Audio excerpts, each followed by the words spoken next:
Ouais. C'est bon, hein, Léo? Bon. Monsieur Cherki, Vous avez un pardon. beau badge. Ouais. Bien. Monsieur Cherki, bonsoir. Une petite réaction à la démission du gouvernement de Monsieur Hérault? C'était une démission qui était dans l'ordre des choses. Quand vous subissez une défaite de cette ampleur, il est d'usage dans notre République que le chef du gouvernement remette sa démission. Après, le président l'accepte ou pas, il l'a accepté. Et la nomination de Monsieur Valls? C'est un choix très surprenant. Je ne pense pas que les électeurs nous aient demandé un coup de barre à droite. Marine Le Pen dit que Monsieur Valls est quelqu'un de dangereux. Ah non, il n'est pas dangereux, c'est pas la question, c'est pas cette caractérisation, mais dans l'espace politique et symbolique de la gauche, Manuel Valls incarne vraiment un pan très particulier. D'ailleurs, il a eu l'honnêteté, quand il s'est présenté aux primaires, de défendre une ligne politique qui d'ailleurs n'a recueilli que 6% des voix et qui était plus proche du blairisme que des traditions socialistes. Qui est-ce que vous voyez à l'intérieur alors pour le remplacer? Bon, ça, c'est pas mon problème. Le casting et la distribution des Marocains ne m'intéressent pas à cette étape. Mais vous avez peut-être une petite idée quand même des... Non? Ce n'est pas ma responsabilité. Je ne suis pas président de la République, je ne suis pas Premier ministre. Ce n'est pas à moi de composer le gouvernement.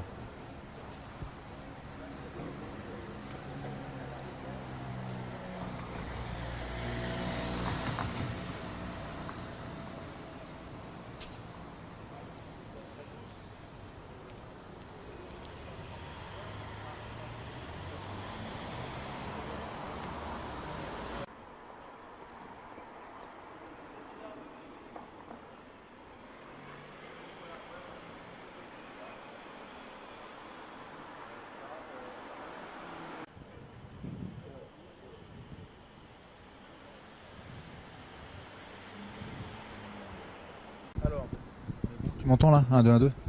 Allons-y. Monsieur Galuy, bonsoir. Bonsoir. Une première réaction de votre part sur la démission du gouvernement de Monsieur Hérault? Écoutez, cette démission était attendue. Je crois que le président de la République a donné une réponse rapide à la situation politique. Il a entendu le vote des Français dimanche dernier. Il en a tiré des conséquences en nommant Manuel Valls, qu'il a chargé de mener un gouvernement de combat. Et ce gouvernement de combat s'inscrit dans la ligne qui a été tracée par le président de la République, c'est-à-dire le pacte de responsabilité. Mais à côté du pacte de responsabilité, pour répondre à l'attente du peuple de gauche, il va mettre en place un pacte de responsabilité. Donc je crois que le président de la République a pris la mesure du message envoyé par les Français et par l'électorat de gauche en prenant cette décision de changer le gouvernement. Le choix de Manuel Valls à ce poste étonne beaucoup de gens. Oui, ça peut étonner, mais vous savez, Manuel Valls, on peut considérer que c'est quelqu'un qui est capable de mener un gouvernement de combat pour faire face à la situation. C'est quelqu'un d'énergique, c'est quelqu'un de compétent, c'est quelqu'un qui défend ses idées. Et je crois que la première des priorités de Manuel Valls ne sera pas de faire passer ses propres idées, mais de mettre en œuvre les choix politiques du président de la République. Et avec son énergie, avec sa force de détermination, eh bien, je trouve que Manuel Valls est un bon Premier ministre pour mener ce combat-là. Vis-à-vis des électeurs de l'électorat de gauche, M. Valls peut être un bon Premier ministre, mais les gens qui ont voté à droite, qui aujourd'hui se plaignent du traitement qu'ils ont lorsqu'ils veulent s'exprimer dans la rue, qu'est-ce qu'eux peuvent penser de tout ça? Non, je pense que François Hollande, dans son intervention, a souhaité dire qu'il souhaitait justement apaiser la société et qu'il ne fallait plus qu'il y ait de conflits inutiles. Donc je crois que Manuel Valls est l'homme de la situation et qu'il mettra en œuvre une politique économique, une politique sociale, mais qu'il cherchera aussi à apaiser les choses. Et vous verrez qu'il y aura une différence entre Manuel Valls, ministre de l'Intérieur, et Manuel Valls, Premier ministre, puisque à partir du moment où vous montez en grade comme cela, il faut bien changer quelque part votre manière d'agir. Un Premier ministre, c'est un chef d'équipe, bien sûr c'est un patron, mais il doit tenir compte des différentes sensibilités de son gouvernement et je pense que Manuel Valls est à la hauteur de l'enjeu.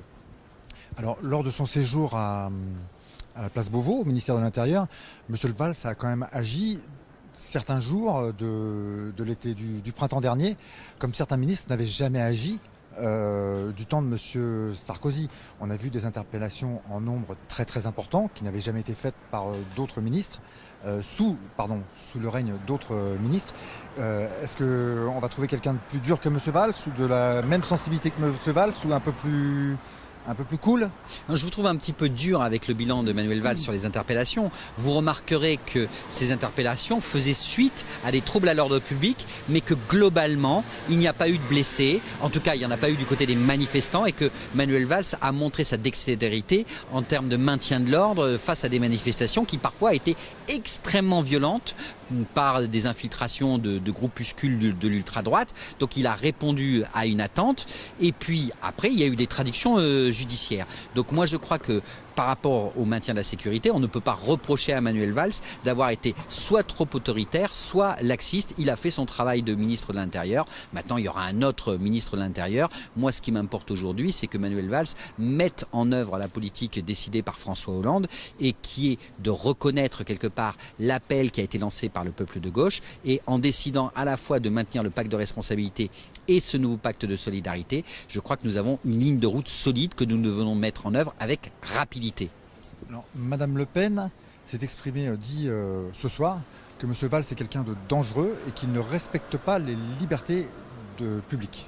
Écoutez, on connaît le discours de Madame Le Pen qui est une fois de plus dans l'exagération. Venant d'un leader d'extrême droite, pour M. Valls, c'est presque un compliment. Donc je crois qu'il faut que Madame Le Pen garde raison et surtout qu'on laisse le temps à Manuel Valls de s'installer, de présenter son gouvernement, de faire son discours d'investiture et de confiance à l'Assemblée nationale. Et après, on pourra commencer véritablement à critiquer. Parce que ce qui est absolument hallucinant quand même depuis quelques dizaines de minutes qu'on a annoncé la nomination de Manuel Valls, c'est qu'on explique déjà qu'il est comme ci ou qu'il est comme ça et qu'il va échouer. Donc laissons-lui le temps, quelques jours, pour s'installer, présenter ses orientations et se mettre au travail, bien entendu.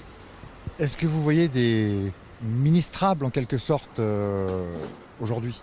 Écoutez, ça c'est à Manuel Valls et au président de la République de composer le gouvernement, c'est sous leur autorité et moi je n'ai pas plus que d'autres parlementaires d'information. Vous avez entendu, ça sera un gouvernement resserré. Je pense qu'il y aura à nouveau des personnes de poids qui vont rentrer dans ce gouvernement. On annonce Ségolène Royal, on en annonce d'autres. Écoutez, moi ça me satisfait parce que je crois que pour mener un gouvernement de combat, il faut des profils qui soient des profils qui aient de l'expérience et qui aient aussi du poids politique et dont on entend la voix. Vous savez ce qu'il y a, à mon avis, beaucoup déterminé le président de la République, c'est que Manuel Valls était l'un des ministres les plus audibles du gouvernement. Et donc aujourd'hui, dans ce gouvernement resserré, dans ce gouvernement de combat, on a besoin de ministres qui ont une voix qui porte, qui soit compréhensible par les Français, et c'est le cas de Manuel Valls. Merci beaucoup. Merci de votre invitation. Bon. Oui, donc, quand je disais le sur le cadre de la sécurité. Ouais. Le seul truc, c'est que... Merci, à bientôt. Au revoir.